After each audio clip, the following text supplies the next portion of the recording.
Hi, friends. All right, we're on day 4 of my 10-day rant training series. I apologize, training series. I am Liz Dederer, and I'm here to talk to you guys about things that the coaching industry is not going to tell you, but I will. And just a quick recap, the last 3 that I covered was about websites, about your client avatar, and about discovery calls. And that one was a long one because it was sales focused, and I might have had a few opinions about that. So that one was kind of long. It was a half hour. Today we're going to get into offers, creating your offers, your packages, your programs, and all of this other fun stuff. And there are a lot of coaches out there that are teaching other coaches, the coaches who are coaching coaches, how to create your offers, how to create your packages, how to create your programs, whatever word you want to use. Finally figured out my flow for how, I'm on day number 4 of doing these, and I finally figured out like the flow I'm going to do. I'm going to tell you what's normally going on out there. I'm going to tell you the problem with that, and then I'm going to tell you what to do instead. So when it comes to creating your packages, your programs, your offers, what is normally being taught out there is create your offers, list them on your website, put your pricing up, and pray? I don't know. People are creating a 6-month program, way to work with me, a 1-year program, which is the top tier VIP level, a 3-month program, a 6-week program. They're selling time, right? It's not results focused. It's not any of that. They've got time. They're trying to slice it and dice it, put a price tag on it. They're hemming and hawing about what the right price is, to the point of, should it be $1,000 or should it be $997 or should it be $999? Walmart has the 8, so it can't be $998. Should it be $950? Should I do $1,050? Should I do $1,200 with a fast action to $1,000? What about payments? Should I do $333 or $350? Y'all, listen. It doesn't matter. None of that shit matters. None of it matters. If they're going to say no to $350, they're going to say no to $333, they're going to say no to $1.50. None of that stuff matters. We're going to get into pricing. When do I get into pricing? I thought I had, pricing is at the end. Day 9 and 10, we talk about pricing. Really 2 days. So that's really specific. But the problem is what the coaches are teaching you out there is how to slice and dice your time, how to give it a name, and how to put it on your website and get it out there so that you can sell to your clients, right? That's not necessarily wrong, right? You're seeing a theme throughout the days here. It's not necessarily wrong to do that. You do have to have a way to package your services. You have to, creativity craves structure, craves a container. So you have to have a way to get what's in here out to someone else. In order to work with someone, you have to have a calendar appointment, which means you have to have time set up. So there are like logistical things that need to happen in order to work with someone. When you're brand new starting out as a coach, shifting your existing business into coaching, layering in coaching or something like that, when you're brand new starting out with any of that, you don't necessarily know how you're going to best work with someone. You don't necessarily know how you're going to get them the best results yet. So for you to sit there and say a 6-month program is the way to go, why? Why not 5? Why not 7? Nobody can ever answer that with any legitimacy. So that tells me that you're pricing, you're packaging your programs or whatever based on some arbitrary standard that doesn't even mean anything. Why should they work with you for 6 months? Right? What does it matter? Or a year, or 3 months, or 1 VIP day, or whatever, right? When I ask the questions, when you've got a 6-month program, can you work with them for 5 months? Yeah. Can you work with them for 7 months? Yeah. So then why are you settled on 6? Because that's the coaching standard, because that's what everyone else is doing? Tells me that you're building your business not necessarily in the best interest of your clients. It's not that you're not building your business to support them. It's just that you're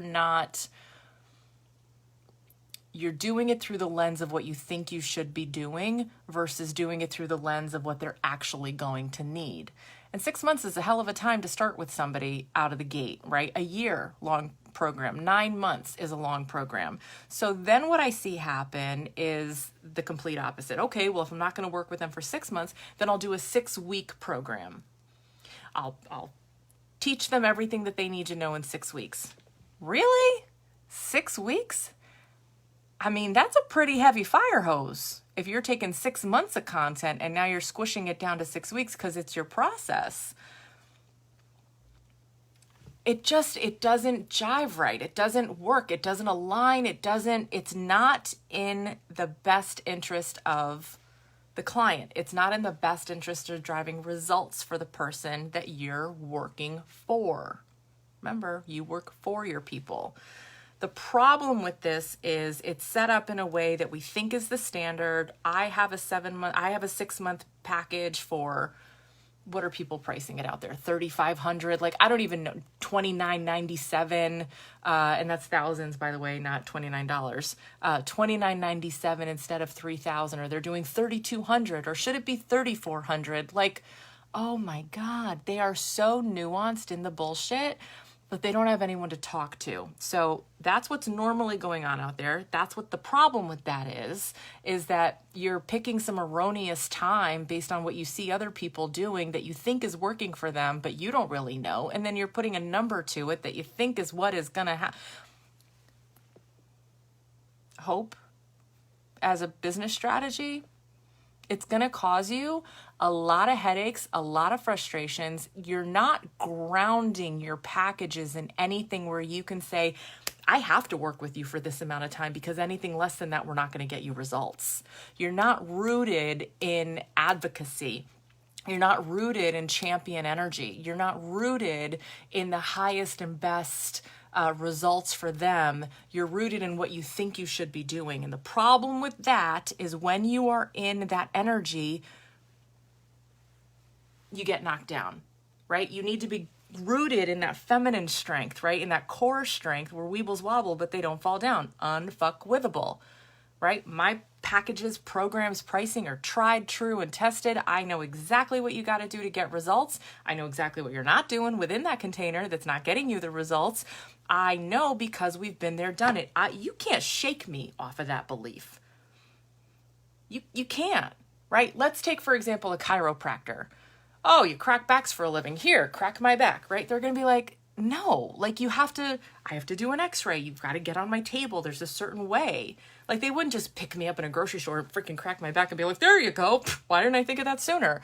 No, they have boundaries. They know how they have to work with someone to get them the best results. And they also know one is not done. One can alleviate the immediate pain, right?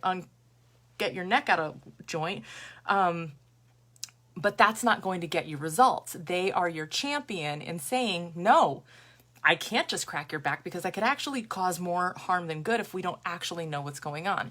Until you're in a position to really know that with your clients, any package that you're setting up is done from a place of ego and fear, not from a place of this is in the highest and best interest for them. So what do you do instead? Are you just like, I can solve your problem? You have to have a container. You have to have a hard currency container. So what I teach inside the sales school is something called power positioning. And I'll just break it down for you here. We go into the whole thing, but I'll high level it here enough so that you can take this and run with it. So power positioning is something that I started doing working with private clients. I knew that I could help someone in a strategy day and we could right align them. But from doing a few strategy days, I also knew that they lacked on the implementation side. So I started doing 1 month intensives 1 month intensives was a strategy day with then 3 weeks of follow-on support to make sure that they were implementing. That worked great. They started to get results. They started to implement, but it didn't stick. They didn't have enough support. So then I was like, you know what? The business year is broken down into 4 quarters. Thank God I'm a retailer by nature because I think in terms of quarters and week numbers, right? So the year is broken out into 4 quarters. So if I'm working with someone, let's work with them quarter to quarter and see how we're progressing their business forward. That happens to be a nice little tidy 90 days. It happens to be around 12 weeks, technically 13, because there's always that, it's a 4-5-4 calendar, retailer. So I started to test with a few clients. All right, I've got to do the strategy day out of the gate because I have to figure out all that's going on. And that's just a lot of conversation, a lot of heavy lifting, a lot of extroverting information from their brain, a lot of conversation, like I said. I've got to look at some numbers. I've got to have them fill out some assessments. Like there's a lot going on in the beginning that I have to go through in order to make, the informed decision about what we're doing with their business going forward. So I have to have the strategy day out of the gate. From that, I know that we need to have some quick implementation support because what we talked about then is going to land for a little bit. Then we've got to work some things through. So that 1 month intensive definitely stays. We have to meet weekly. There's things that come up in between. So we have reasonable access in between.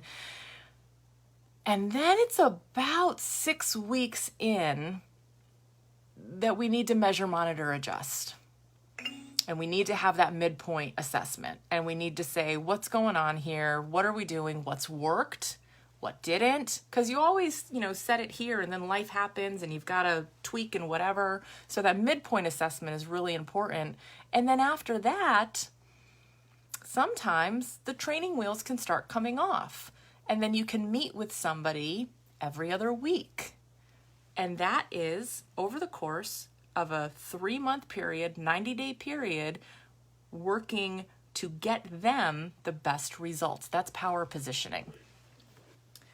That is where I teach my sales school students the one offer that you need, the one way that you work with people to get them the highest and best results. Pricing will go through when I get to episode 9 and 10 at the end, so you have to stay with me. Sorry, talking about a chiropractor, now my neck is all out of whack. One offer, one way to work with people that is designed to get them the highest and best results in a way that is spaced and paced that can actually fit into their lives. I have not found an industry that this doesn't work for. A coaching lane, relationship coach, executive coach, business coach, marketing strategist, bookkeepers, right? You have to do a deep dive into their books. You've got to meet with them weekly to pass things back and forth and get all the extra receipts from under the table. Then you have to have a midpoint. Here's what we found out so far. Let's look at your tax plan. What do we need to do to get things going to your accountant? Every fucking industry this power positioning works for. This is the one program, the one package, the one offer that you need to have. That's it.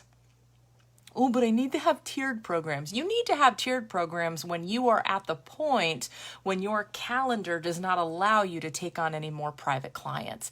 Do not scale prematurely because that is about you. That is not about them. You scale prematurely, it's because you want to have a big business. Great. You'll have a big business when you're getting people fucking results. Period. You want to cut down on marketing activities? You want to save your marketing budget? You want to not do outreach for as long as you live in business? Get people results. That's how you drive your business. My best clients come from other clients. My best sales school students come from other sales school students. They come from marketing, and there is outreach and there are all of those things too. But when you're getting people results, when you're helping them, when you're transforming their life and their business and whatever it is, the lane that you're in, when you're transforming their relationship, when you're transforming their relationship with finances, when you're transforming, I'm going through some of the sales school students, when you're transforming their ability to be creative as an artist, in helping them to be a better version of themselves, when you're having that effect on people, they're running in your client circles, they're going to tell more people. and you really can't get anybody results, you really can't, sustainable results, lasting results in less than a 90-day period. And that's where power positioning that I just broke down for you, the way it's structured and set up, takes out all the guesswork of how you're going to slice and dice your time. Because you know what? Meeting with someone over a 90-day window every other week is maintenance. You can do that after your first power positioning. You can move them into maintenance mode, for sure. But if you start off like that, that's a shit package. That's therapy. Not that therapy is shit, right? You got to go in and freaking rinse out your head every so often. But that's not coaching. That's not driving towards a result. I might be a little passionate about this. Creating too many offers also puts you in a position where you're not sure what to sell them, and you're making a decision from a fear-based place on if they can't afford it. It's not your place. Get out of their wallet. We're going to get into pricing towards the end of this 10-day TED Talk. If you want the full training and you're like, I need to know more about pricing, go into Entrepreneurs Who Overdeliver Facebook group, and the full 10-part training is in there. It's about an hour long, so obviously fast forward to the end to get to number 9 and 10, where I talk about charging what you're worth and why that's all screwed up. I'm giving you guys like a highlight version here, and also high ticket offers and my thoughts on those. So that is inside Entrepreneurs Who Overdeliver, that Facebook group. For those of you guys catching this on YouTube, thanks for sticking with me to the end. Please like, share, and subscribe. There are the additional 3 parts already uploaded, and then depending upon where you're catching this, there will be the subsequent series, trainings in the series as well. But I really believe in all of the trainings, I'm just breaking down different ways that different points that really trip up new coaches as they're getting their business off the ground. Things you just don't have to do. What you have to do, good, Rachel, we'll talk soon. What you have to do is you have to be in communication with people. You are not going to close a client simply by putting up an offer on a web page. Right? There's a lot more that has to go into that, and that's where you can start to get really confused in the marketing funnel, and we're going to talk more about that in 5, 6, and 7, actually. In the next 3, we're going to talk more about marketing, but you don't have to have all of that. What you need to be doing is getting on the phone instead. So that's what we're really going to be breaking down. But when it comes to offers specifically, when you have too many, you're confused, and a confused mind can't sell. They're confused, a confused mind can't buy. You're selling your time instead of necessarily selling a result. It's not in the highest and best interest of them, so you're not selling with service. You're selling for the sake of selling, sales energy. You're not listening, you're talking. That's not going to help them. And then you're shrinking the way you're working with someone to try to reach a price point that feels good. And what you're doing is you're going to half-ass the results, or you're going to try to fire hose the same amount of energy into a shorter time frame, which is going to exhaust you, overwhelm them. Guys, I'm speaking from fucking experience, and also coaching hundreds of women entrepreneurs in their businesses around this. But one of the very first packages or programs I put together was, it was 2 weeks, and we met every other day for 2 hours. What the fuck was I thinking? The fact that I sold that is a miracle. I was exhausted by the second meeting. Like, I tried to fire hose. I was like, no one's going to want to work on their business for too long. They're in business for the rest of their lives. Of course they are. Of course they're going to want to. This isn't a one and done. I mean, I see people do that all the time. And it's like, I've done that, right? It doesn't work. It's not in the highest and best interest of the client. And then, because I'm an over-deliverer, then I feel bad. So then I'm working with her for free afterwards, because I'm like, shit, she just paid me. And like, the way it was structured didn't work for her. I ultimately have to get her results. From an integrity perspective, I feel bad. So now I'm going to go over-deliver, but now I'm not getting paid for the work that I'm doing. And now I'm second-guessing myself. Like, am I even good at this? You don't need to do that. I want you to avoid all of that. So that's where power positioning was born. This was the package that first got me over the 6-figure mark. It's very easy It's a very easy sale. It's a phenomenally simple way to work with a client.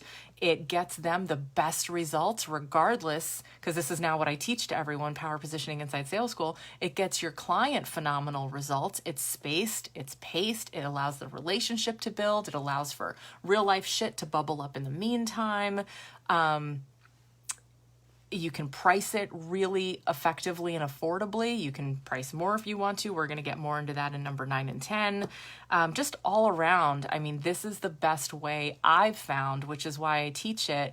And what it does for my students that adopt this into their business, the power positioning structure, is they have a sense of relief. Like, oh, I don't have to create a bazillion packages or programs. I just need one offer to work with someone deeply to get them great results. And more importantly than that, I need to continue to find ways to get the next person into my world. Then when I'm at a point of capacity, I can start to think about tiered offers and group programs and that sort of thing. But when I do that prematurely, I'm doing it for myself.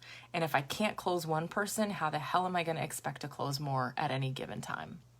That's the real problem that you're setting yourself up for. So on that note, I've got to scoot. I just looked at the time. I've got another call. That's why I kind of book these so I don't run too over. Check in tomorrow. We are going into number 5, where I'm going to be talking about social. A lot of my sales school students are really strong introverts. And they're doing good in business. But you'd never know it online. We'll talk about that tomorrow. Thanks, guys. Bye.